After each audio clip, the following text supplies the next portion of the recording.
বেলা শেষে ক্লান্ত পাখিটা যেমন নিড়ে ফিরে আসে, আমরা বিবাহিত মেয়েরা অনেকটাই ক্লান্ত পাখিটার মতো।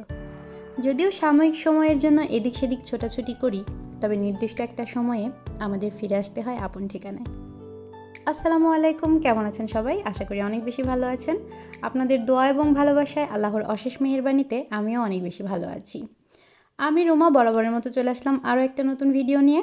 এই মুহূর্তে কাছে কিংবা দূরে, দেশে কিংবা দেশের বাইরে যে যেখান থেকে আমার ভিডিওটি দেখছেন সবাইকে জানাচ্ছি অসংখ্য ধন্যবাদ।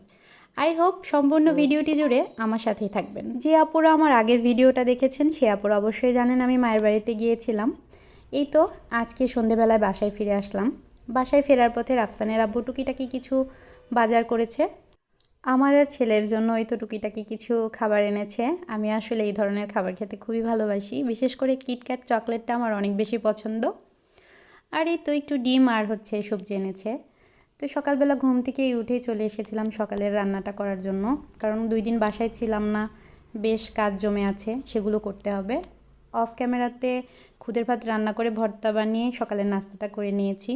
এদিকে সকালবেলা ছাদে 1 বালতি জামা কাপড় ধুয়ে রোদে দিয়ে গিয়েছিলাম, সেগুলো আবার একটু উল্টে পাল্টে দিয়ে গেলাম, কারণ রোদের এখন যা অবস্থা জামা কাপড় কিন্তু শুকাতে চায় না।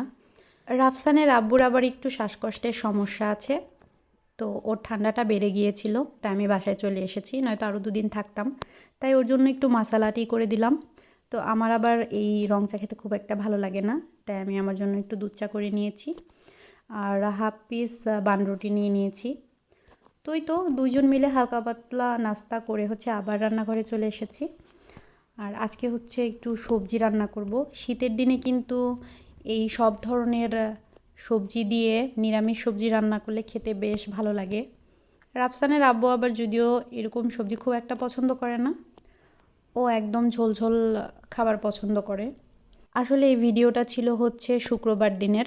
সকালবেলা উঠেই রাফসানের আব্বু কিন্তু বাজারে চলে গিয়েছিল গরুর মাংস আনার জন্য। তো যেয়ে দেখে বেচারা গরুর মাংস শেষ হয়ে গেছে। তুই যে একটা কথা আছে না, রিজিকে না থাকলে আসলে কোনোভাবেই সেটা খাওয়া বা পাওয়া সম্ভব না।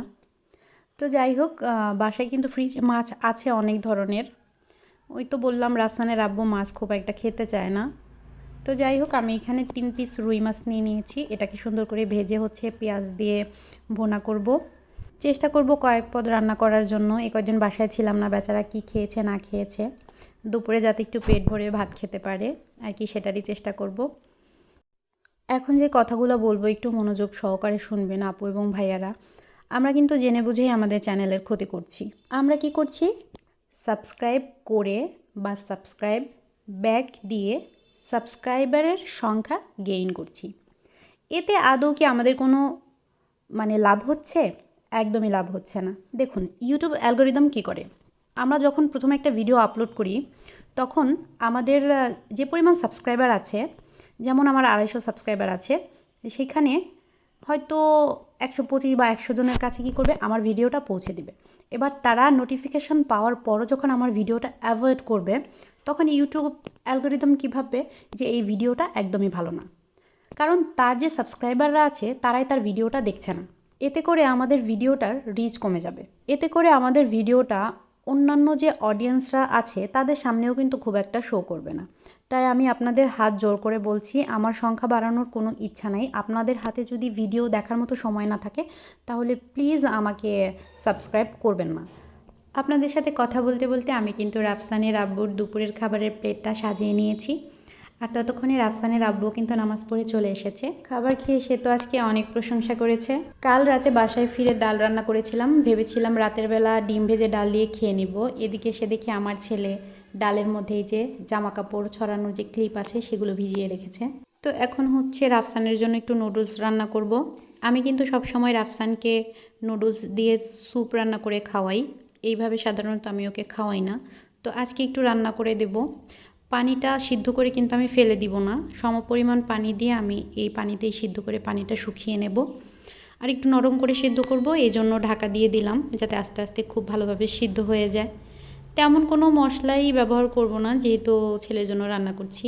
একটু পেঁয়াজটা ভেজে একটা ডিম দিয়ে ডিমটা স্ক্র্যাম্বল করে নিলাম। সত্যি বলতে আমার ছেলেটা আসলে অনেক বেশি অ্যাক্টিভ থাকে সারাদিন, খুবই দুষ্টুমি করে, ফ্রিজে কিছুই রাখতে পারি না ওর জন্য। ডিমগুলোও রাখতে পারি না, মানে কোনো কিছুই আমি আসলে ফ্রিজে রাখতে পারি না। আপুদের বেবিটাও কি এরকম দুষ্টুমি করে কিনা একটু কমেন্টে জানিয়ে যেন তো। কলিজার আপুরা, তোমরা যারা এখনও আমার বকবকানি সহ্য করছো তারা কিন্তু অবশ্যই একটা লাইক করে দিও এবং সুন্দর একটা কমেন্ট করে যেও। আর যারা নতুন আমার চ্যানেলটা ভিজিট করছো তারা কিন্তু অবশ্যই সাবস্ক্রাইব করে আমার পাশেই থেকো। আর একটা কথা, আমি যে তোমাদের তুমি করে বলি এই জন্য কি তোমরা আমার সাথে রাগ করো? দেখো, আপনি করে বলতে না আমার একদমই ভালো লাগে না।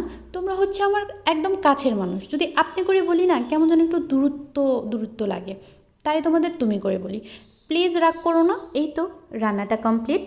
ছেলে কিন্তু খাওয়ার জন্য আমার হাত ধরে টানাটানি করছে, তো ছেলেকে খাওয়াতে খাওয়াতে আমি বিদায় নিচ্ছি। দেখা হবে নতুন কোনো ভিডিওতে। ততক্ষণ পর্যন্ত ভালো থেকো, সুস্থ থেকো, আপনজনদের খেয়াল রেখো। তোমার জীবনের প্রতিটি মুহূর্ত হয়ে উঠুক ফুলের মতো সুন্দর।